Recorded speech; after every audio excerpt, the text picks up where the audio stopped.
Direct News TV. August 3, 2023.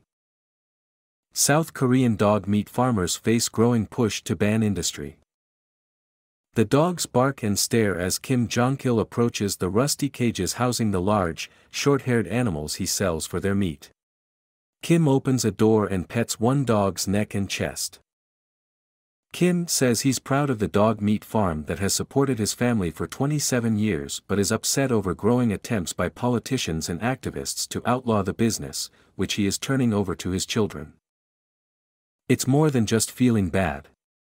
I absolutely oppose these moves, and will mobilize all our means to resist it, Kim, 57, said in an interview at his farm in Pyeongtaek City, just south of Seoul.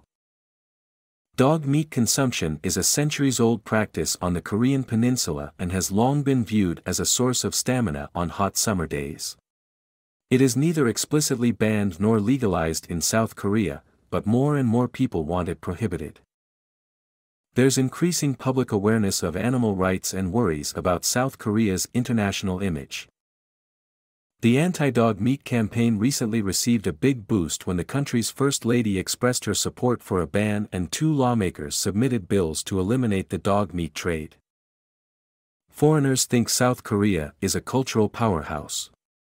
But the more K-culture increases its international standing, the bigger shock foreigners experience over our dog meat consumption, said Han Jung-ae, an opposition lawmaker who submitted legislation to outlaw the dog meat industry last month.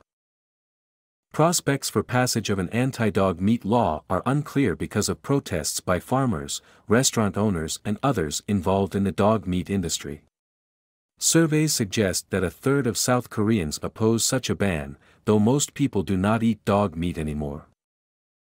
The number of farms across South Korea has dropped by half from a few years ago to about 3,000 to 4,000, and about 700,000 to 1 million dogs are slaughtered each year, a decline from several million 10 to 20 years ago, according to the Dog Farmers Association.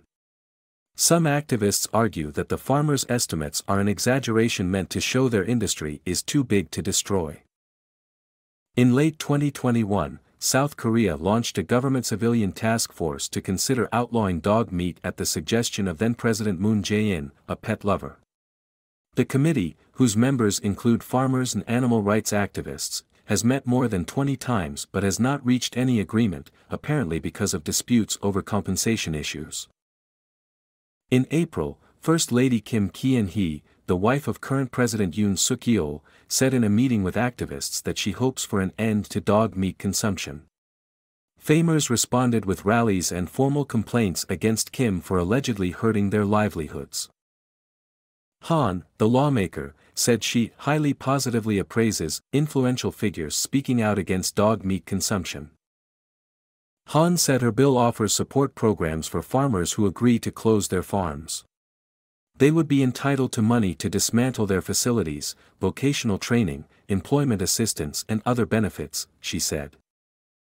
Ju Yongbong, an official of the Farmers Association, said farmers want to continue for about 20 more years until older people, their main customers, die, allowing the industry to naturally disappear.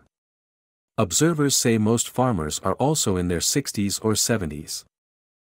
Barami Seo, a director of the South Korea office of the Humane Society International, said she opposes the continued killing of millions of dogs for such a prolonged period. Letting this silent cruelty to dogs be committed in South Korea doesn't make sense, Seo said.